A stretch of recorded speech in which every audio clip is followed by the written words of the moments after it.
স্বাধীনতার দরকার, তো হিন্দুদের দেবদেবী নিয়ে কটূক্তি করার সাহস কেন দেখাস না? আজ মুসলমানেরা অসহায়, ইসলাম অসহায়, তাই তোমার বাক স্বাধীনতা শুধু আমার নবীর বিরুদ্ধে প্রয়োগ করা লাগে, আমার আল্লাহর বিরুদ্ধে প্রয়োগ করা লাগে। ঠিক তোমার এই বাক স্বাধীনতা, তোমার কলমের স্বাধীনতা আমি আব্দুল্লাহ বিন আব্দুর রাজ্জাক দিচ্ছি, ফরহাদ মাঝহারের কলমের স্বাধীনতা আর রাখাল শাহর কলমের স্বাধীনতা।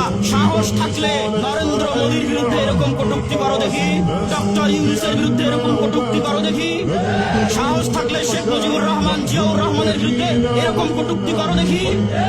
কিন্তু তাদের বিরুদ্ধে কটূক্তি করার সময় তোমার স্বাধীনতা থাকে না, আর অসহায় মুসলমান, অসহায় ইসলাম আর অসহায় মুসলমানের নবীর বিরুদ্ধে কটূক্তি করার সময় তোমাদের স্বাধীনতা জেগে ওঠে।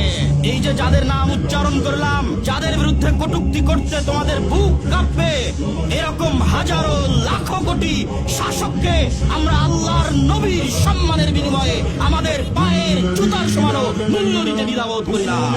আপনাদের মনে রাখতে হবে, গাজী ইলমুদ্দিনের উত্তরসূরি আজও বাংলার মাটিতে আছে, হাজী শরীয়তুল্লাহর উত্তরসূরি, মীর নিসার আলী তিতুমীরের উত্তরসূরি, শাহ ইসমাইল শহীদের উত্তরসূরি, সৈয়দ আহমদ বেলভির উত্তরসূরি আজও বাংলার মাটিতে আছে।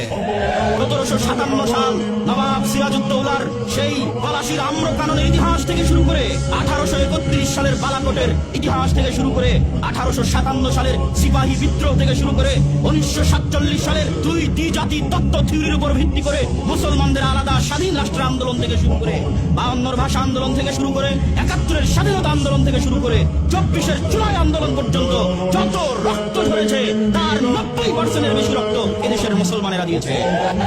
মুসলমানদের রক্তের উপর যে দেশ তৈরি হয়েছে, মুসলমানদের রক্তের উপর যে দেশ স্বাধীন হয়েছে, মুসলমানদের রক্তের উপর যে গতিতে তোমরা গেছো, ওই গতিতে বসে তোমরা মুসলমানদের নবীর নামে কটূক্তি করবে আর মুসলমানরা সেটি সহ্য করবে, এটি হবে না।